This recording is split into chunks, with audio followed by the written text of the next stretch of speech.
할렐루야. 아멘. 네, 오늘 설교의 제목은 좀 전에 목사님 말씀하신 것처럼 돈의 신입니다. 여기서 말하는 돈은 물론 돼지를 말하는 것이 아니라 재물, 돈을 말하는 것입니다. 이 설교의 제목을 저는 이승환이라는 가수가 부른 노래 같은 제목에서 가져왔습니다. 우리는 돈과 뗄래야 뗄 수 없는 삶을 살고 있습니다. 우리 모두 하루에 먹을 양식을 구할 돈이 필요합니다. 자동차를 운전하려면 가스비가 필요합니다. 입고 나갈 옷을 사려면 돈이 필요하고, 그 외에도 여러 가지 돈이 있어야만 할 수 있는 것들로 우리는 둘러싸여 있습니다. 우리가 사는 미국은 정말로 돈이 없이는 살 수 없는 나라인 것 같습니다. 그 말은 반대로 말해서 돈만 있으면 뭐든지 가능한 나라 같다라고 생각을 합니다. 우리는 얼마나 돈을 가까이 하고 살고 있습니까? 다른 말로 해서 우리는 얼마나 돈 생각을 많이 합니까? 돈을 위한 계획을 얼마나 철저하게 세웁니까? 얼마나 돈을 귀중하게 여기고 있습니까? 우리가 얼마나 돈과 가까이 살고 있는지 한번 이 이야기를 들어보시기 바랍니다. 우리는 돈을 하루 종일 생각하며 살고 있습니다. 우리는 조금이라도 돈을 아끼기 위해서 기왕이면 연비가 좋은 차, 갤런당 가장 멀리 가는 차를 선호합니다. 요새 많은 사람들이 조금 더 비싸지만 전기차를 선호하는 것은 막 천정부지로 가스값이 오르니까 또 그런 것도 있는 것 같습니다. 저도 집에서 필요 없는 불들은 다 끕니다. 그리고 에어컨도 여름에 81도로 하고 있는데 우리 애들은 덥다고 불평하면서 제가 없을 때는 막 70몇 도로 내려놓기도 합니다. 누군가가 크레딧 카드를 사용하는데 그 카드를 쓰면 이러이러한 혜택이 있다, 베네핏이 있다, 이런 말을 들으면 나는 마치 잘못 살고 있나 인생을, 그런 생각도 들 때도 있습니다. 어떤 사람은 주식 투자에 대해서 얘기하고, 어떤 사람은 코인을 이야기하면 나랑 별로 상관이 없는 이야기 같지만 귀가 솔깃하기도 합니다. 뉴스에서 누군가가 복권으로 잭팟이 났다 그러면 그 사람 어디 사는 사람인가, 얼마나 벌었나, 괜히 관심이 가기도 합니다. 어떤 사람이 텔레비전 같은 매체에 나와서 아이들 교육을, 경제 교육을 어려서부터 시켜라, 그래서 투자도 가르치고 주식도 가르쳐야 된다, 이런 말을 들으면 나는 아무것도 안 하고 있는데 어떡하나라는 걱정도 잠시 들기도 합니다. 그렇다고 돈을 사랑하는 것도 아닌 것 같고 돈을 섬기는 것도 아닌 것 같습니다. 그렇지만 알게 모르게 어떻게 하면 돈을 아껴 쓸 수 있을까 연구를 많이 하고 생각도 많이 합니다. 어떻게 하면 좀 더 아낄 수 있을까? 어떻게 하면 적은 돈을 들여서 삶을 편안하게 살 수 있을까 고민을 합니다. 우리는 그만큼 알게 모르게 돈과 깊게 연결되어 있고 돈을 생각하고 돈을 아끼기 위해서 우리의 생활 습관까지 바꾸고 있습니다. 그렇게 금연하라 말할 때 하는데 돈 아끼기 위해서 금연하는 사람도 제가 많이 봤습니다. 우리가 그렇게 평소에 돈을 생각하고 살듯이 하나님을 생각하고 살면 얼마나 좋겠습니까?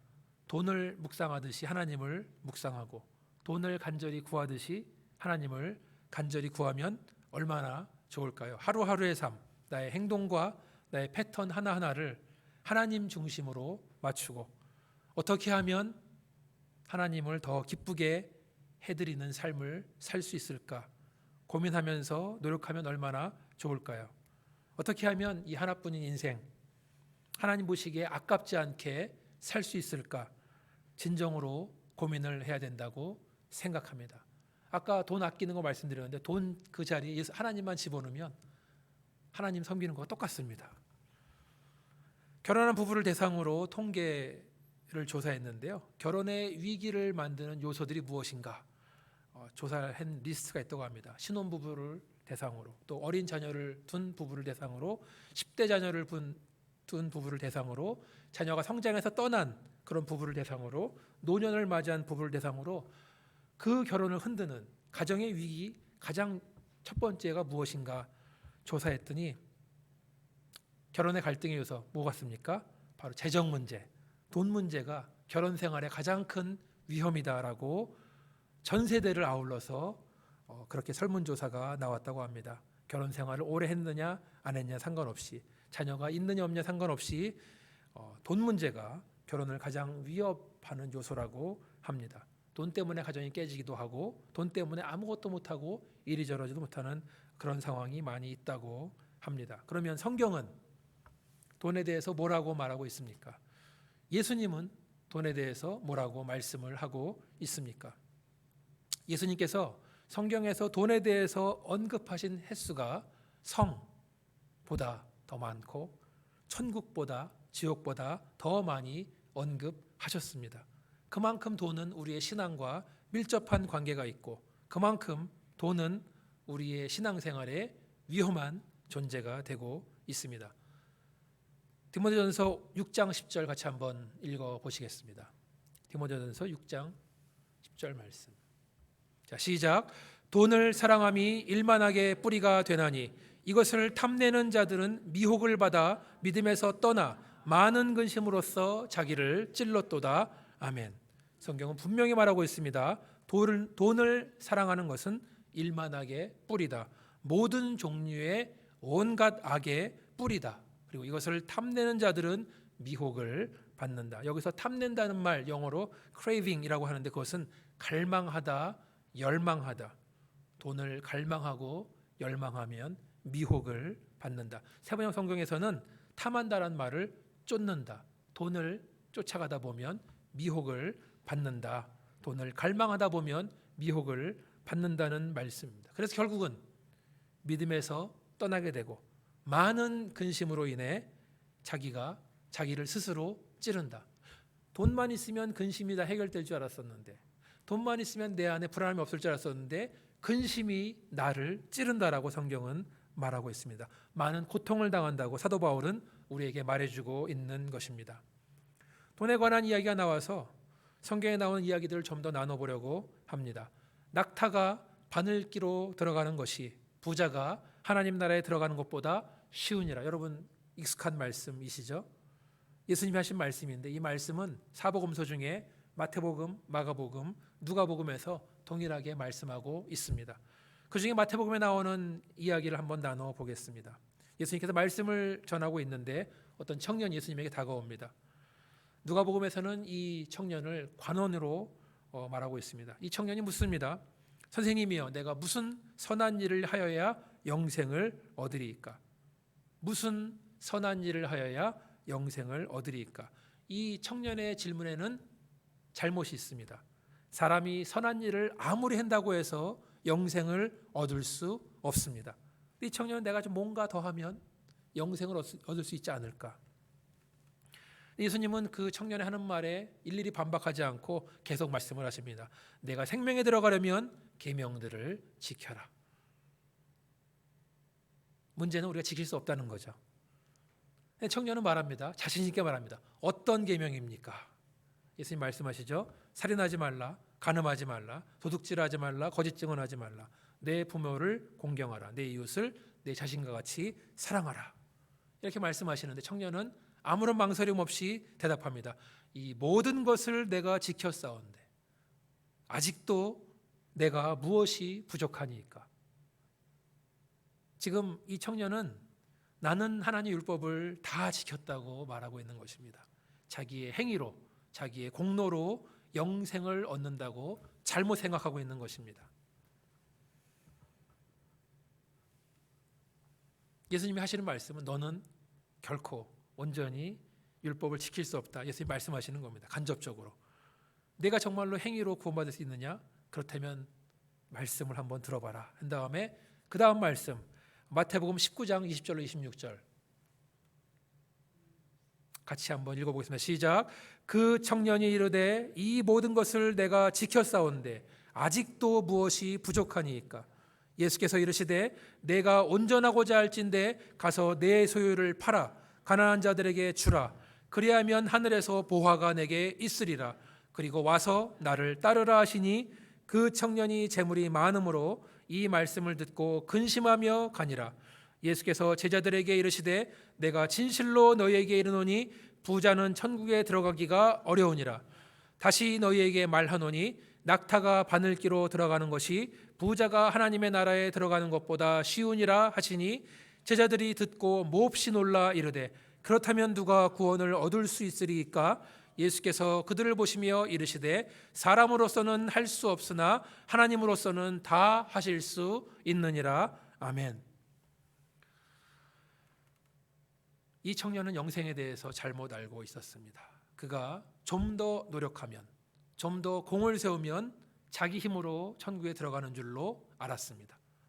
그래서 자기는 다 지켰다라고 말하는 것입니다. 그렇지만 어느 누구도 자기의 노력으로 구원받을 수 없습니다. 예수님은 그에게 또 말씀하십니다. 내가 온전하고자 한다면, 내가 완벽하고자 한다면 내 소유를 팔아서 가난한 자들에게 주라. 그러면 하늘에서 보화가 내게 있을 것이다. 그리고 와서 나를 따르라. 이렇게 말씀하십니다. 그 사람이 부자이건 부자가 아니건 간에 자기의 재산을 다 팔아서 가난한 자들에게 나눠준다. 결코 쉬운 일이 아닙니다. 그런데 예수님은 그 부자 청년에게 이렇게 할 것을 요구하십니다. 미리 힌트를 드린다면 좀 전에 읽은 말씀 뒷부분에 정답이 나와 있습니다. 물론 하나님 안 믿는 사람이 자기 재산을 다 팔아서 가난한 자들을 나눠주는 경우도 덜어는 있습니다. 그러나 그곳으로 천국에 갈 조건이 완성되지는 않습니다. 공로를 아무리 세운다 할지라도 자기 힘으로 구원받을 수가 없는 것입니다. 그걸 이해해야 됩니다.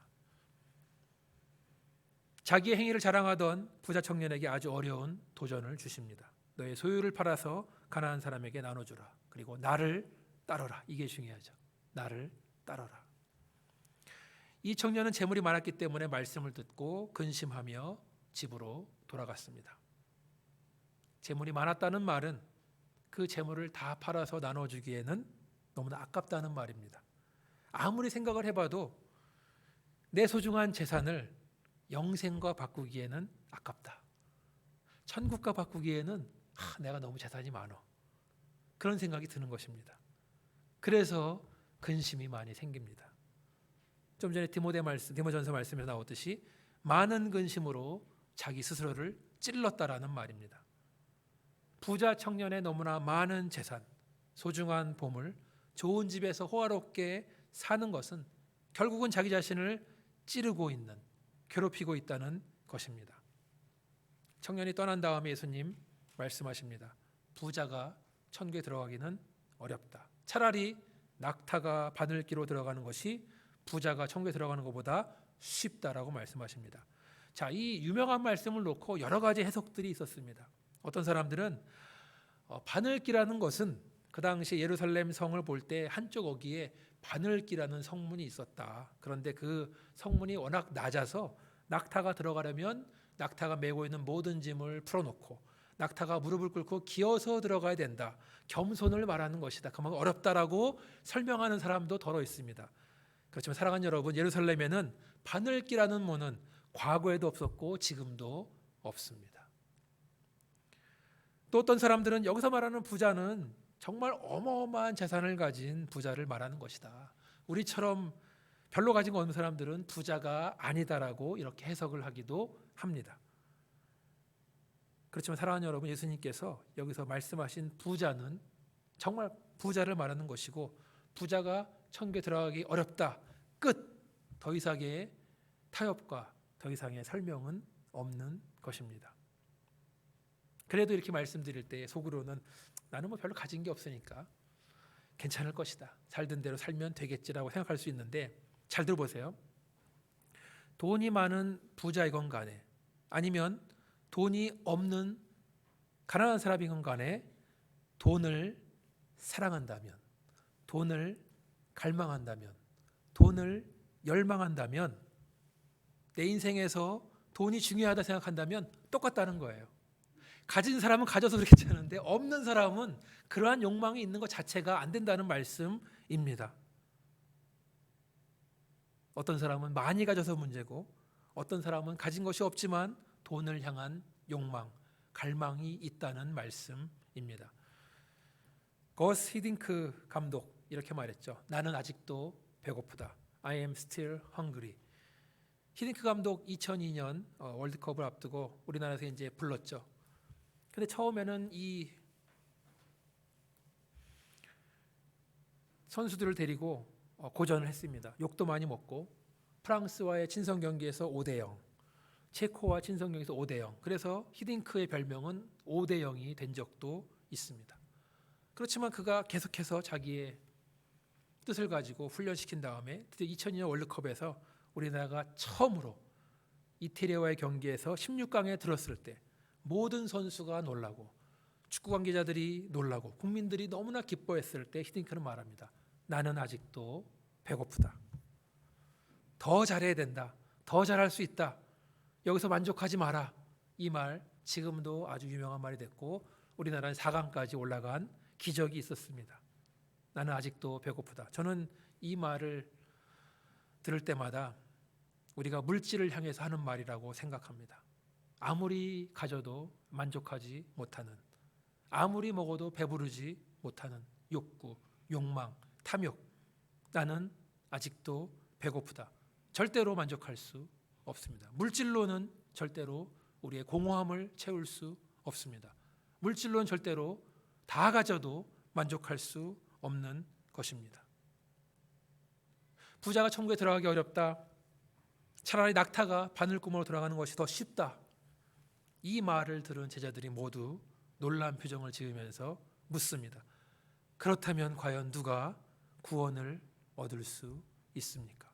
여러분, 제자들은 예수님 따라서 자기의 자기의 쓰던 배도 다 뒤로 하고 그물도 뒤로 하고 부모 형제 다 뒤로 하고 여기까지 따라왔습니다. 그렇지만 그들에게 아직도 돈을 향한 욕망, 유혹은 남아 있는 것입니다. 그렇다면 과연 누가 구원을 얻을 수 있습니까? 돈에 대한 도전의 말씀은 모든 사람에게 해당된다는 말씀입니다. 예수님 대답해 주십니다. 이 말씀이 우리에게 희망의 말씀입니다. 사람으로서는 할 수 없지만 하나님은 다 하실 수 있다. 이것이 정답입니다. 구원도 하나님이 하시는 것이고 돈의 노예가 되는 것이 아니라 돈을 다스리는 삶을 사는 것도 하나님의 능력으로 된다는 말씀 믿으시면 아멘 하시기 바라겠습니다. 아멘. 그래서 다 가난한 사람이 되라는 말씀이 아니에요. 다 버리라는 말씀이 아닙니다. 물론 하나님의 뜻에 따라서 우리가 자기의 재산을 다 드릴 수도 있습니다. 그렇지만 믿음 없이 내 재산을 다 판다고 해서 구원받는 게 아니죠. 하나님의 능력으로 구원받는 것이고 하나님의 능력으로 우리가 하나님 주신 재물을 성실한 청지기로서 다스리는 줄 믿습니다. 그렇게 말하니까 더 하나님이 간절하고 더 하나님의 도움이 필요하고 더 기도해야 되는 줄 믿습니다. 돈은 우리에게 위험한 존재입니다. 누가복음 16장 13절로 15절 같이 한번 읽어보겠습니다. 시작. 집 하인이 두 주인을 섬길 수 없나니 혹 이를 미워하고 저를 사랑하거나 혹 이를 중히 여기고 저를 경히 여길 것임이니라. 너희는 하나님과 재물을 겸하여 섬길 수 없느니라. 바리새인들은 돈을 좋아하는 자들이라 이 모든 것을 듣고 비웃거늘 예수께서 이르시되 너희는 사람 앞에서 스스로 옳다 하는 자들이나 너의 마음을 하나님께서 아시나니 사람 중에 높임을 받는 그것은 하나님 앞에 미움을 받는 것이니라. 아멘. 돈의 신. 우리들은 하나님과 재물을 겸해서 섬길 수 있지 않겠는가? 하나님과 재물을 좀 동시에 사랑할 수 있지 않을까? 타협할 수 있지 않을까 생각을 하지만 예수님은 절대로 그럴 수 없다고 말씀하십니다.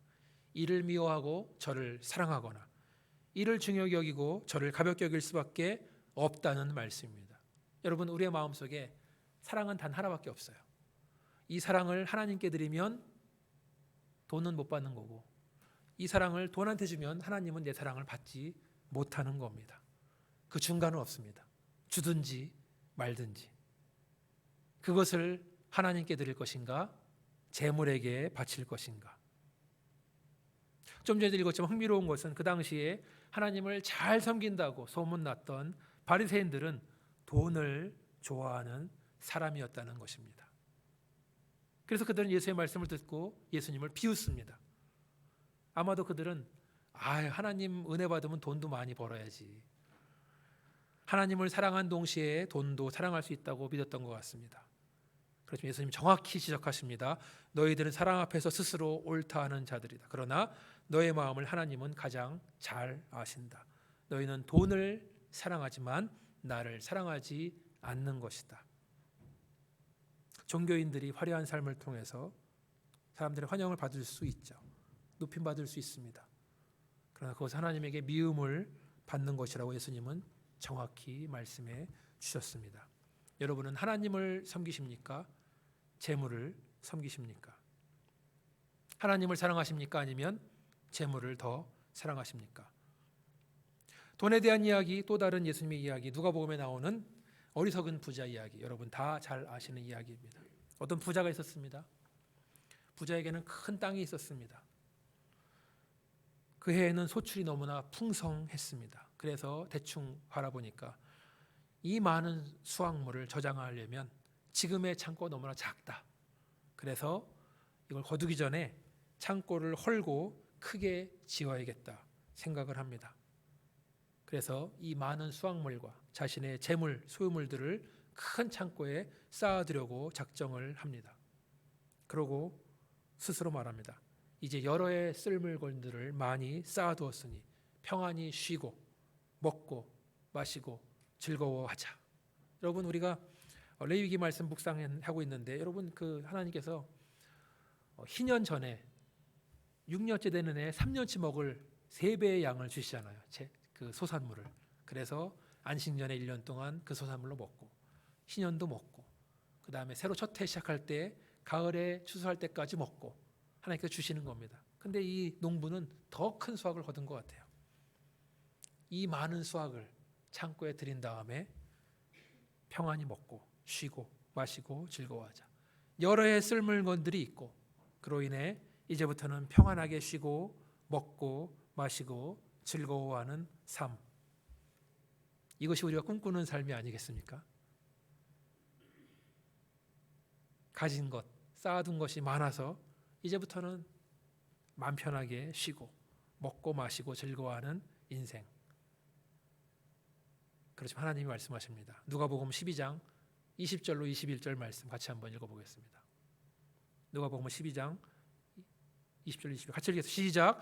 하나님은 이르시되 어리석은 자여, 오늘 밤에 내 영혼을 도로 찾으리니 그러면 내 준비한 것이 누구의 것이 되겠느냐 하셨으니, 자기를 위하여 재물을 쌓아두고 하나님께 대하여 부요하지 못한 자가 이와 같으니라. 아멘.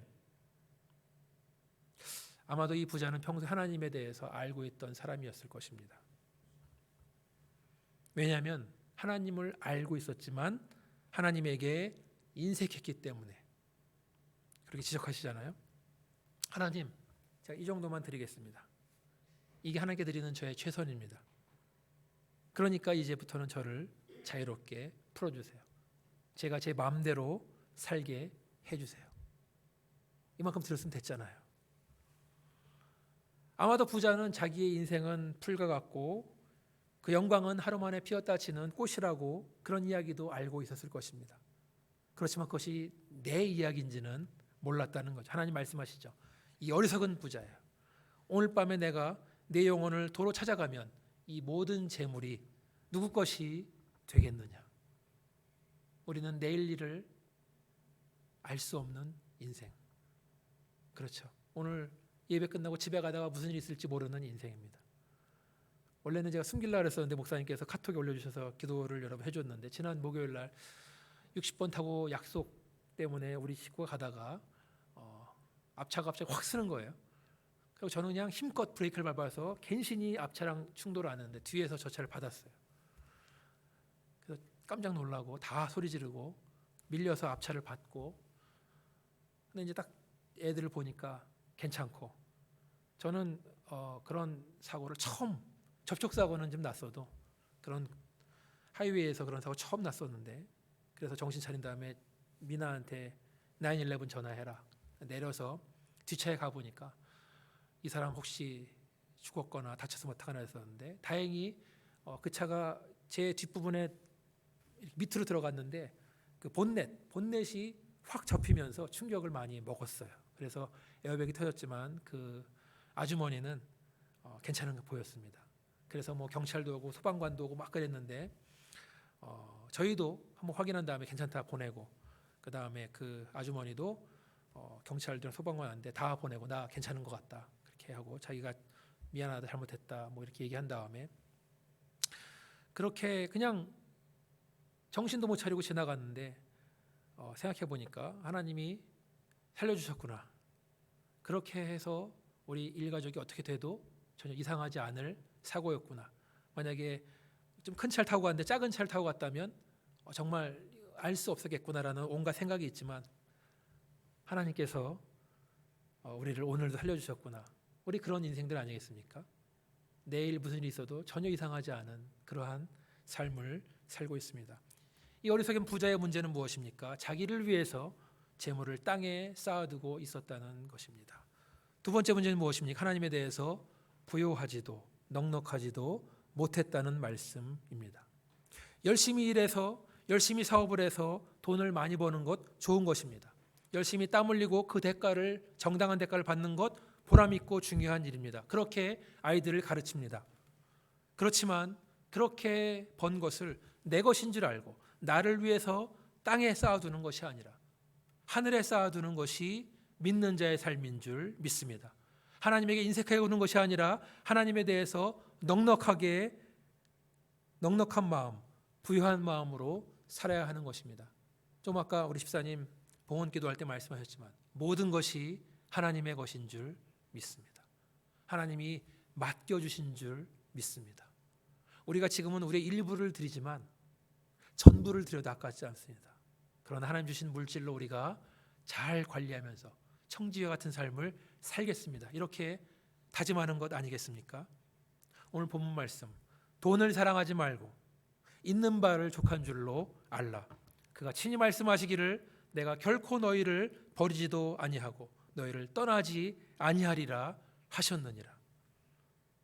돈을 사랑하지 말라. 하나님을 사랑하라. 영어 성경에 보니까 돈을 사랑하지 말라는 말이 keep your life free from love of money.